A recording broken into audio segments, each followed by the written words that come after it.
Hey there, and welcome back to Grief, the emotional shitstorm you never signed up for. I'm Margaret Dennis, a women's life empowerment and holistic grief coach. And today we're diving into a question that a friend of mine asked that I think a lot of you might relate to. So here we go. What do you do? Sorry.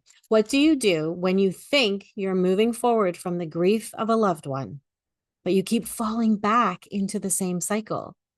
Or why won't grief let me go? First of all, if you've ever felt this way, you are not alone. In fact, you're completely normal. Grief isn't a straight line. It's more like one of those ridiculous carnival rides, the ones they spin you around, flip you upside down. And just when you think it's over, bam, another loop. Yeah, fun stuff, right? Grief is a lot like that. So let's talk about why grief keeps pulling you back. Because if you're feeling like you're stuck in this endless loop like Groundhog Day, it is not because you're doing something wrong. We don't get taught how to do grief. It isn't a class that we're taught in school, and it certainly is not anything that we talk a lot about in the workplace. Yet, grief's everywhere, and nobody talks about it. So today, we're going to talk about it. So, what is the first reason why you might feel yourself being pulled back into this grief vortex? Well, the first reason is that grief is not linear. It's not a linear healing process. We love to think about progress like climbing a staircase or checking off a box, one step at a time, always moving up, always moving forward. But grief, oh no, grief is more like hiking a trail you've never been on before. One day, path is super clear. And then next, you trip over a rock, roll down the hill, land in a puddle, and think, what the actual hell just happened? I've been on those hiking trips. But trust me, you are not back on square one.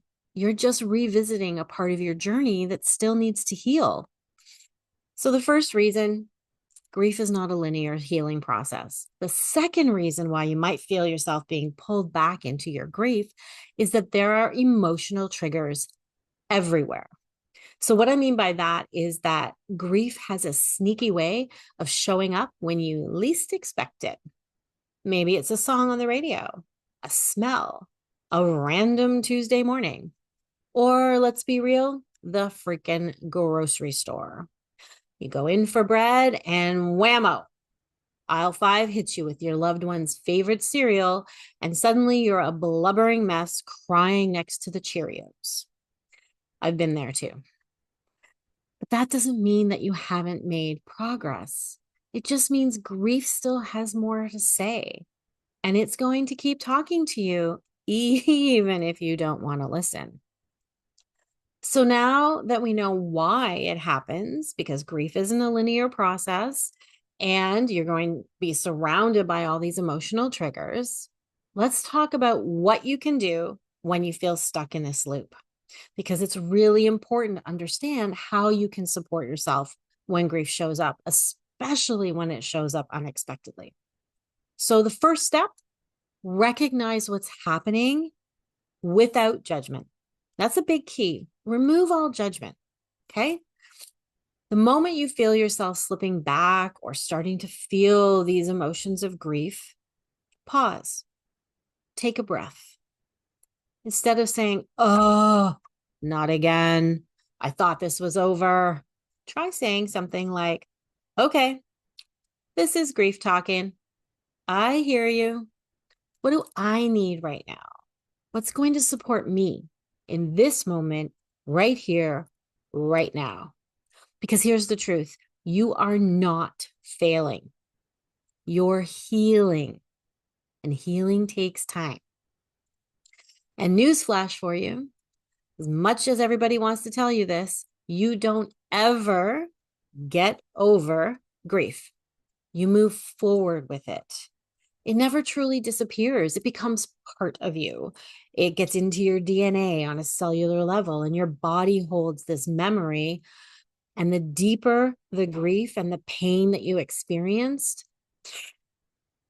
the more painful it's going to be and the deeper you're going to feel it.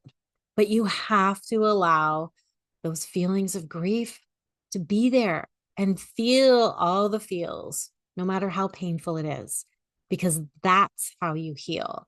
That's how you start moving forward. People often ask me, Margaret, how long is this going to take? I don't have an answer for you, and nobody can give you a specific answer. Grief healing is going to take as long as it takes, and everyone has a very different journey, comes into it with very different experiences, and you will heal on your own time. So my advice, don't rush it, and don't put crazy and unrealistic expectations on yourself as to how long you should take for healing. As my lovely friend Jenny says to us all the time, stop shoulding all over yourself. So remove the should and let it play out the way it's going to play out. Of course, you can do things to support yourself. Of course, you can do things that will help you make you feel better in the moment. But grief is a lifelong journey. And as you travel this road, you are going to find that grief may take less and less of an appearance. Sorry, it may make less and less of an appearance. And that when it does show up, instead of it crashing through the doors, it may not be quite so demanding and uncomfortable. It's just going to quietly check in with you, just to let you know that it's still there. So the first step is recognizing without judgment what's happening, right? That these feelings are there and they're just reminding you that you still have stuff to heal. Step 2, find the patterns. Ask yourself, what's triggering me? What's causing me to feel my grief in this moment? Is it a specific date or a holiday? You're visiting a place that holds special memories. Maybe it's a feeling of loneliness when you're out with friends. I know that was a big one for me after I got a divorce. So when you can identify patterns, you can start working with them rather than against them. So for example, if you know that the holidays are hard, create a plan ahead of time to take care of yourself and figure out what you might be able to do in that moment. I do this with my clients all the time. And sometimes it's just the act of making a plan that is the most supportive for them so that they feel like they have somehow prepared themselves if their emotions come up. So maybe in the moment, it's taking a deep breath, calming your nervous system. Breathing is probably the most accessible thing that you have in any moment, anywhere. Maybe, if it's possible, leaving the room for a few minutes and just getting some air, giving yourself a chance to let the wave of emotion come over you.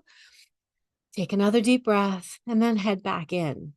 Or maybe it's leaving where you are altogether. Leave the food on the table, leave the grocery cart in the middle of the aisle, leave the family Thanksgiving. Just if that's what you need in the moment and you really just need to go home, curl up in your pajamas with a box of Kleenex and watch beaches so that you can cry your eyes out, because that's what you need, do that. It's really, really important for you to understand that it's okay to do what it is that you need to do in that moment. This is your grief and your journey.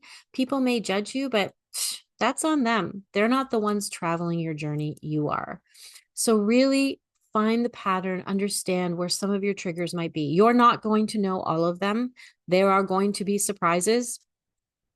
But for the ones that you feel may be triggering, it's good to have something in place and at least have an action plan or a support plan for you, coping strategies that you can turn to. So step 3, shift your perspective. So instead of seeing these grief waves that come flying back out of nowhere as setbacks, try seeing them as checkpoints. Every time grief resurfaces, think of it as an invitation to look at how far you've come, to see what's still tender, and to remind yourself that healing is still happening. You are never starting over. You are always moving forward, even when it doesn't feel like it. So, you know what I tell my clients? Think of grief like an old friend who drops by unannounced. Sometimes like Great Aunt Martha, it barges in, throws your plans out the window, and makes you ugly cry on the couch. Other times, just stops by, like the nice, gentle neighbor down the street, to say, hey, remember this person that you love? Let's sit with that for a minute and just remember. So, what if instead of fighting these waves of grief when they come, you just sat with it? What if instead of thinking, oh no, not this again, you asked, what is this feeling here to remind me of? What do I still need to heal? Because grief is not trying to ruin your life, though it may feel like it sometimes. It's trying to remind you how deeply you loved. Because grief, the deeper the grief, the deeper the love. They go hand in hand. And love never really goes away. It just changes form. Look, if you're feeling stuck in the grief cycle and feeling like you're pulled in and out and in and out, I want you to hear this. Like, really hear this. You are not broken. You are not failing. And you are absolutely not alone. Grief is going to come in waves, but you're learning how to ride them like an awesome surfer. And if you're wondering why grief keeps pulling you back, it's because you still have healing to do. And our grief healing journey will last a lifetime. It will get easier over time for a lot of us, not everybody, but for a lot of us. The key here is to know how much grief you actually need to heal. Because if you are feeling grief and you don't understand why you are feeling so sad, it will be really hard to heal.